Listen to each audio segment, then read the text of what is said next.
உனை தெய்வம் என்பதா குருநாதன் என்பதா என்னை பார்த்து பார்த்து வளர்ப்பதனால் அன்னை என்பதா உனை தெய்வம் என்பதா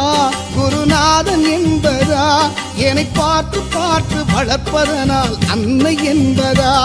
உனை கடவுள் என்பதா கருணை வடிவம் என்பதா உனை கடவுள் என்பதா கருணை வடிவம் என்பதா ஐயா ஞானதானம் தந்த உன்னை தந்தை என்பதா உனை தெய்வம் என்பதா குருநாதன் என்பதா என்னை பார்த்து பார்த்து வளர்ப்பதனால் அன்னை என்பதா